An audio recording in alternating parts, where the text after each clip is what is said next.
प्रेम से बोलिए गुरु भगवान की जय। देवियों एवं सज्जनों, तो आपका कोई भी कामना है, कोई भी इच्छा है, कुछ भी हो, जो इच्छा करहु मन माही, हरि प्रसाद कछु दुर्लभ नहीं। महादेव जी बता रहे हैं, जो कोई भी इच्छा हो आपको, तो आप भगवान के शरण में जाइए, आप राम नाम का जप करिए, कोई भी इच्छा होगा सब पूरा होगा। लेकिन आपको भरोसा ही नहीं होता है, कोई मनुष्य को भरोसे नहीं, वो भटकने लगता है, वो देखता है राम नाम जपने से क्या होगा, वो देख रहा है इतने लोग राम नाम जप रहे हैं, लेकिन नहीं, राम नाम में अंतर है, कहीं हीरा है कहीं पत्थर है। तो आप यदि पत्थरे पत्थरे जप रहे हैं तो कुछ सही में कल्याण नहीं होगा, लेकिन यदि वास्तव में राम नाम जप रहे हैं तो आपका कल्याण निश्चित होगा, इसमें कहीं कोई संदेह नहीं है। बारक नाम जपा जग जीव, कोई तरन तारण नर त्यों। आप यदि एक बार राम नाम यदि जपते हैं तो आपका उद्धार उसी समय हो गया और दूसरे के भी उद्धार करने की क्षमता आप में आ जाता है।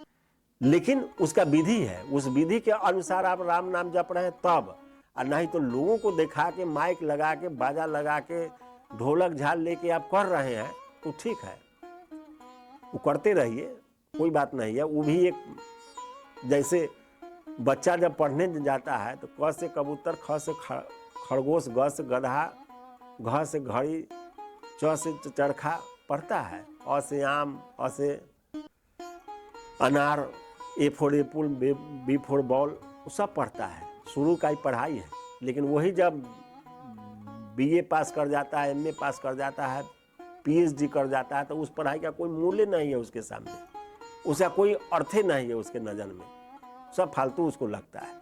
लेकिन शुरू में उसको A for apple, B for ball, क से कलम, ख से खरगोश पढ़ना ही पड़ेगा, यही क्लास है। तो शुरू में आप राम नाम जप रहे हैं, ढोलक झाल मृदंग सब कुछ के साथ, तो ठीक है, लेकिन उसमें आगे बढ़ते जाइए। अब जीवन भर आप नर्सरी में पढ़ते रह जाइए तो ये आपकी श्रेष्ठता नहीं है, मूर्खता हुआ। तो आप किसी गुरुजनों के शरण में जाइए, आराम नाम का जप कीजिए। जब धीरे धीरे जब स्तर बढ़ने लगेगा, जब गुरु के बताए हुए मार्ग के अनुसार आप चलने लगिएगा, उनके अनुसार यदि आप नाम का जप करने लगिएगा, तब आप में वह क्षमता आ जाएगा। एक बार आप राम बोल दिए तो आपका उद्धार उसी समय में हो गया और दूसरे को भी आप उद्धार कर दीजिएगा। तो बारक नाम जपा जग जीव, होय तरन तारण नर त्यों, दूसरे को भी तारने का क्षमता आ गया उसको। लेकिन जो राम नाम का विधि है उससे चलना होगा। तो कोई भी चीज विधि के अनुसार ही चलता है, मनमाना आचरण से नहीं चलता है। भगवान श्री कृष्ण गीता में अर्जुन को बताया, जो निर्धारित क्रिया है वही कर्म है। अन्यंत्र बिजनेस, व्यापार, खेती, कुछ भी आप नौकरी कुछ भी कर रहे हैं, वह कर्म नहीं है, वह सांसारिक एक जीने की कला है, पेट भरने की कला है, जीवन यापन करने की पद्धति है, वो कर्म नहीं है। कर्म जो निर्धारित कर्म है, जो गीता में बताया हुआ है, जो महापुरुष के द्वारा निर्देशित है, वही कर्म है। कर्म के अर्थ हुआ आराधना। आराधना मतलब भक्ति, भक्ति मतलब इस संसार से पार होने का युक्ति। तो इसके लिए आपको भगवान का नाम जप करना होगा, राम नाम का जप करना पड़ेगा, किसी गुरु के, किसी महापुरुष के शरण सानिध्य में जाना होगा, सत्संग करना होगा, उनकी ज्ञान को समझना होगा, उनका सेवा करना होगा, मन से चतुराई छल प्रपंच को त्याग करना होगा। भगवान कह रहे हैं, निर्मल जन सोई मोहि पावा, मोहे न छल छिद्र कपट नहीं भावा। लेकिन ये सब लेके यदि आप जा रहे हैं महापुरुष के भी यहाँ, तो आप कुछ नहीं पा रहे हैं, कुछ नहीं पाइएगा। भटक के वहाँ से भी आप भटक के चले आइएगा, आप कहिएगा जो कहीं कुछ नहीं है। अरे आप खाली होके जाइएगा तब ना कुछ पाइएगा। आप सब कुछ लेके चलना चाहते हैं, आप देखते हैं विषय वासना भी नहीं छूटे, अब भगवान भी मिल जाए, ऐसा नहीं होता है। यदि सिंहासन है तो उस पर एक ही राजा बैठेंगे, एक म्यान है तो उसमें एक ही तलवार जाएगा, दूगो तलवार उसमें नहीं जा सकता है। तो उसी तरह से हृदय रूपी सिंहासन पर या तो आप उस परमात्मा को बैठाइए, नहीं तो संसार को बैठाइए, दोनों को चाहिएगा तो संभव नहीं।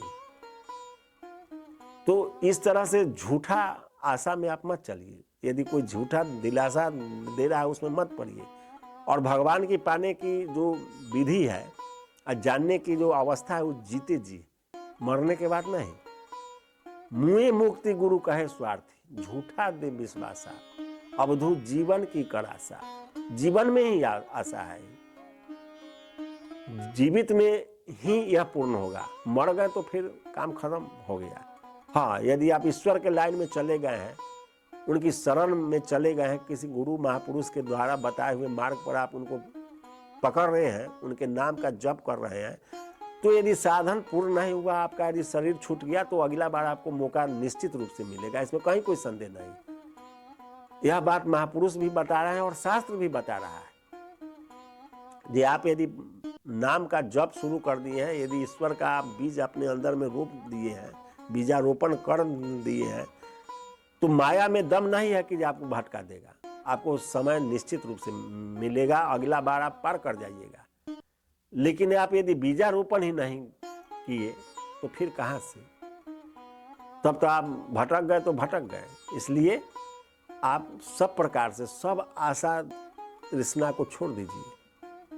आशाओं का हुआ खात्मा, दिल की तमन्ना बनी रही, लेकिन जब श्वास निकल गया तो सब बेकार पड़ा रह गया, कुछ भी काम नहीं आया, कोई काम नहीं आया। आप इतने ख्वाब में भटक रहे हैं, इतने जैसे लड़के लोग हैं तो लड़कियां के पीछे भाग रहे हैं, लड़की लोग हैं लड़के के पीछे भाग रहे हैं। अरे उतना समय निकाल के आप भगवान के पीछे भागिए, सब कुछ आपके पास चला आएगा। क्यों इधर उधर दिमाग लगा रहे हैं? और पढ़ाई से ज़्यादा इधरे उधरे में लोग भटक रहे हैं। जितना युवा है, जितने बच्चे हैं, जितने भाई बहन हैं हमारे, वो सब लोग कहते हैं पढ़ने में मन नहीं लगता है। जब पढ़ने बैठते हैं तो उनका मन भटक जाता है। तो मन क्यों भटक रहा है? और जब मन भटकने लगता है, जब पढ़ाई छोड़ के जब इधर उधर का बात सोचने लगते हैं तो उनका मन अस्थिर हो जाता है। काहे? आप भटक चुके हैं। तो इसके लिए आपको ध्यान करना होगा, योग करना होगा, भगवान का नाम जप करना होगा, आपका मन अस्थिर हो जाएगा। आप पढ़ाई में पूरा मन लगने लगेगा। आप आधा घंटा पढ़ने के लिए बैठिएगा तो 4 घंटा पढ़ते रह जाइएगा। आपको समझ में नहीं आएगा जो आधा घंटा बीता कि 4 घंटा बीता। लेकिन आप उस तरह से न कर नहीं रहे हैं। जब तक आप ध्यान नहीं करिएगा, जब तक प्रभु का नाम का जप नहीं करिएगा, तब तक ले आपके अंदर आत्मबल जगेगा ही नहीं। जब तक आत्मबल नहीं जगेगा तब तक ले आप किसी चीज़ को पा ही नहीं सकते हैं। आप कितना ही कोशिश करके देख लीजिए, आपको सब कुछ में मन लगेगा। लेकिन पढ़ने जब बैठिएगा, जितने विद्यार्थी हैं जब पढ़ने बैठते हैं तो उनका मन भटकने लगता है। जो बात न भी याद है, सारा बात याद आने लगता है। जब बुआ करने गए तो क्या चीज़ खाएं, वो फलाना मित्र आया तो क्या चीज़ लाया, वो हमारी गर्ल फ्रेंड में मिली तो क्या बात कही, इधर उधर से जो हमारी बहन लोग हैं वो लोग इसी चीज़ को सोचने लगते हैं। फलाना लड़का बहुत अच्छा से पेश आया, फलाना बदतमीजी से पेश आया, नानी करने गए तो फलाना चीज़ खाए, यही ख्वाब में भटकाते रहता है। तो मन जो है बहुत चंचल है। तो इसको अस्थिर करने के लिए, रोकने के लिए आपको भजन करना पड़ेगा। आजकल बहुत से मोटिवेशन सेंटर चल रहे हैं, बहुत मोटिवेशन ज्ञान मिल रहा है, लेकिन मीराबाई और सेवरी, कबीरदास, रैदास, वाल्मीकि जी, ये लोग कौन मोटिवेशन सेंटर में गए? इन लोगों को अपने आप जब ज्ञान हुआ, जब ईश्वर का चिंतन करने लगे, भजन करने लगे, नाम का जप करने लगे, तो आज संसार में श्रेष्ठ है। कभी कोई स्कूल में नहीं गए, कोई मोटिवेशन सेंटर में नहीं गए, लेकिन संसार में एक आदर्श के रूप में आज भी है। और जब तक संसार रहेगा तब तक उनका नाम रहेगा। तो कर्म जो है सही दिशा में होगा तो आपका कल्याण निश्चित होगा। कोई गुरु के शरण में जरूर जाइए। जब गुरु के शरण में जाइएगा, महापुरुष के शरण में जाइएगा, शास्त्र के शरण में जाइएगा, तो वही आपका कल्याण होगा। नहीं तो भटक के मर जाइएगा, कहीं कुछ नहीं मिलेगा। इतना दिन से लोग भटक ही रहा है और आप नहीं समझे तो आप भी भटक जाइएगा, इसमें कोई संशय नहीं है। इसलिए हर परिस्थिति में खाते पीते उठते बैठते राम कह चलू, राम कह चलू, राम कह चलू भाई रे।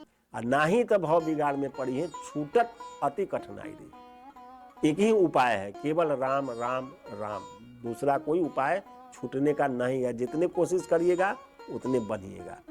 फिर अगले भाग में जय गुरुदेव।